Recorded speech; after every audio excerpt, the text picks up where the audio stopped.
Good day, my name is Christel from Frans, Klerk, Independent Technical Analyst. We would love to kick off the show with the gold price. We've mentioned previously that $1,357 is a critical level. It's a critical resistance level. And we could see that last week when the gold price found enough buyers to lift it above that $1,357, it just skyrocketed. And it's the first time since August 2013 that the gold price is trading around these levels. And the big question is, will it remain above that $1,357? We've got a possible shooting star candle here. Now, a shooting star normally appears at the end of a rally, and it's got a high, long upper shadow. If the next candle is a little bit of a bear candle or a little bit of a negative candle, it will confirm the selling pressure of the shooting star candle.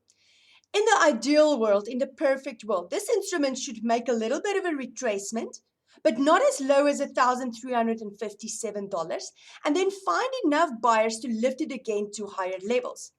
When the gold price then starts to consolidate above this $1,440 again, a beautiful higher low will be confirmed, and that will be seen as positive.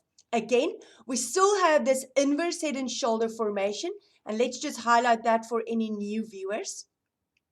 And that inverse head and shoulder formation was confirmed when that neckline changed into a support. What is the target of the inverse head and shoulder formation? The conservative target of the formation was the length of the right or left shoulder, whichever one you want to use, projected upwards from where the neckline was confirmed. And that took us to about $1,366. So that target was already achieved. And the full target of the formation is the length of the head projected upwards from where the neckline confirmed the formation. And that means the gold price can go to $1,474. Yes, we know it doesn't happen in one line, and this is a rare occasion, but sometimes we do see it in commodities.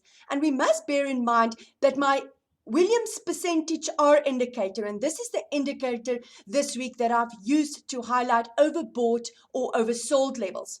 And we know that overbought means that that elastic band in the share price is stretched to a side. The theory of the indicator works on the basis that as long as the momentum to the top remains in place, the share would continue to close as high and as close as possible to the high of the day. When that stopped to happen, the share would retrace a little bit and it will come back and become oversold again. So in theory, not to make it too technical, the best place to buy any instrument is when my indicators are oversold. And you can use a Williams R, a stochastic, a MACD, a Bollinger Band, an RSI. Name it, you can use it. But the best place to be it when it's oversold. In oversold territory, that means the probability of the instrument to reach for higher levels is more likely. And therefore, it is not the ideal time to buy a gold or trade the gold price because it is overbought. And that means the probability of the instrument to breathe first and maybe retrace a little bit to lower levels is more likely. And that's sometimes the mistake that traders or investors make. They try to get in after a massive rally. So they've seen this instrument has given about 10% in a couple of weeks, and now they want to also get in and ride the rally. So in the short term, if it has already given 10% and you want to get in now, it means that this instrument needs to rise 20% in order to give you another 10%. So it's not the ideal time to enter at the moment, but wait for the indicator to retrace a little bit, become oversold again. And it doesn't even need to go as low as a -80, just somewhere where the band is a little bit more loose, and then get in and wait for it to turn around on a Williams R, or wait for those two stochastic moving average on my indicator to break one another to the upside. In the same sense, we can look at the Goldfields listed on our JSE. Now, Goldfields, along with all the other gold stock, just skyrocketed to the top. And that highlights a lamp ball formation. And a lamp ball formation highlights and identifies and says that the share price moved too quickly, too high. And that means that it can easily retrace a little bit. And the first sign of weakness will be when the share price starts to consolidate below 72 Rand 21. Again, we can see a shooting star, a possible shooting star here in the making. My next week's scandal will confirm whether this shooting star switch the light on and say, there is selling pressure coming in. Be careful. You are too late. Wait for a pullback. And again, our Williams are confirmed that over board levels and a little bit of a retracement and a divergence. And for the long-term investor, the big question is that 40-week moving average is still in place. And as long as the share consolidates above it, we can be at ease and say the long-term sentiment towards this share is positive. So the first indicator for any long-term investor was when the share started to keep this 40-week moving average a support. That was the time to start accumulate the share, obviously with a risk strategy in mind, not put all your all your money in one share, but start to accumulate it there. So when you are in the stock, this was maybe a little bit of a warning. Is it going to go back to this 40-week moving average? Is it going to change it into a resistance? But yet it didn't. And that was a confirmation for long-term investor to say, just hold on. This is my maybe a beautiful bullish flag formation. And when that level changed into support, it just flew to higher levels. So if you don't have Goldfields, and we've had so many requests from viewers to say, where can I buy gold stock? To be quite honest, I think you're too late. So wait for a pullback, wait for the indicators to be oversold again, and then get in. Another concern about this graph is the fact that the share found resistance at a lower level than the previous resistance. And that is seen as a little bit of a concern because that high in August 2016 was around 91 Rand 30. And this high of last week or this week's candle was 84 Rand 11. So that tells me that maybe investors see that the share price did rally too fast, too high, and that they don't have the intention to take it back to these 91 Rand levels. Wait, be patient, and at the right time, you'll have the opportunity to maybe to nibble again.